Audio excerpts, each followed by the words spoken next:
കേരളത്തിൽ മഴ ശക്തമായി തുടരുകയാണ്.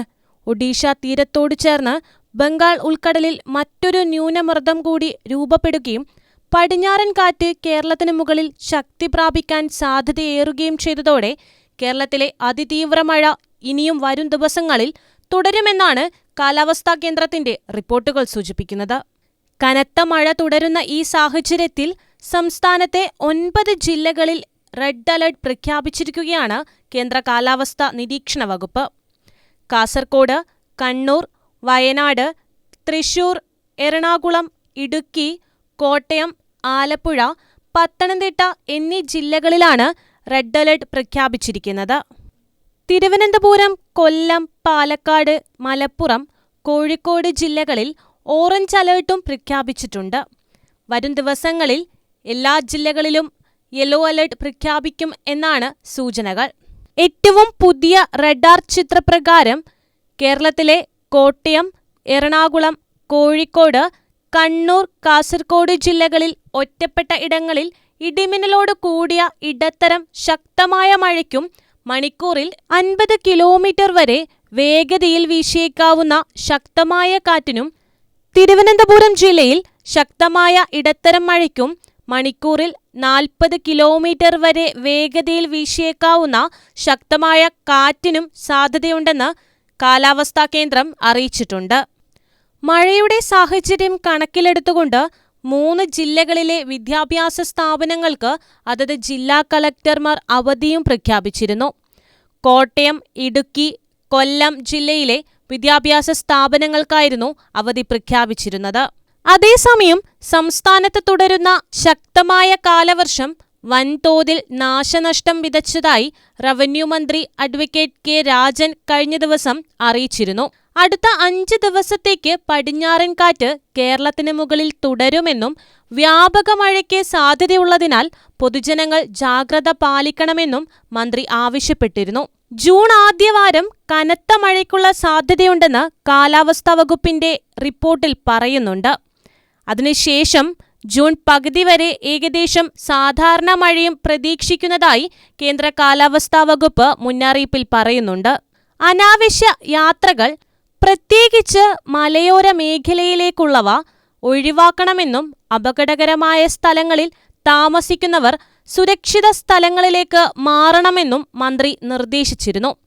സംസ്ഥാനത്ത് 66 ദുരിതാശ്വാസ ക്യാമ്പുകളിൽ 1891 പേർ താമസിക്കുന്നുണ്ട്. തിരുവനന്തപുരം ജില്ലയിൽ കഴിഞ്ഞ 6 ദിവസത്തെ ശക്തമായ മഴയും കാറ്റും 144 വീടുകൾ തകർക്കാൻ ഇടയാക്കി. 138 വീടുകൾ ഭാഗികമായും 6 വീടുകൾ പൂർണ്ണമായും നശിച്ചിരുന്നു.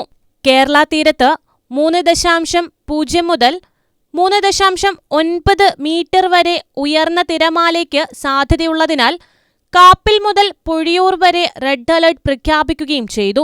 മത്സ്യത്തൊഴിലാളികൾക്കും തീരദേശവാസികൾക്കും അതീവ ജാഗ്രതാ നിർദ്ദേശം നൽകിയിട്ടുമുണ്ട്.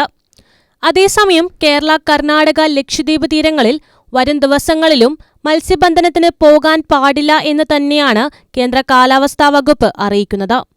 വരും ദിവസങ്ങളിൽ കേരള, കർണാടക, ലക്ഷദ്വീപ് തീരങ്ങളിൽ മണിക്കൂറിൽ 35 മുതൽ 45 കിലോമീറ്റർ വരെയും ചില അവസരങ്ങളിൽ 55 കിലോമീറ്റർ വരെയും വേഗത്തിൽ ശക്തമായ കാറ്റിനും മോശം കാലാവസ്ഥയ്ക്കും സാധ്യതയുണ്ട്.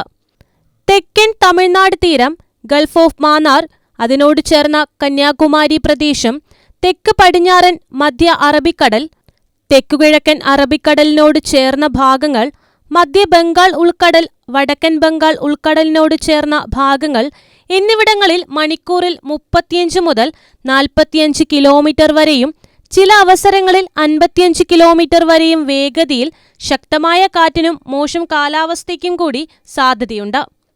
വരും ദിവസങ്ങളിൽ തെക്കു പടിഞ്ഞാറൻ അറബിക്കടൽ, മധ്യ പടിഞ്ഞാറൻ അറബിക്കടലും അതിന്റെ പടിഞ്ഞാറൻ ഭാഗങ്ങളും എന്നിവിടങ്ങളിൽ മണിക്കൂറിൽ 45 മുതൽ 55 കിലോമീറ്റർ വരെയും ചില അവസരങ്ങളിൽ 65 കിലോമീറ്റർ വരെയും വേഗതയിൽ അതിശക്തമായ കാറ്റിന് സാധ്യതയുണ്ടെന്നും റിപ്പോർട്ടിൽ പറയുന്നുണ്ട്.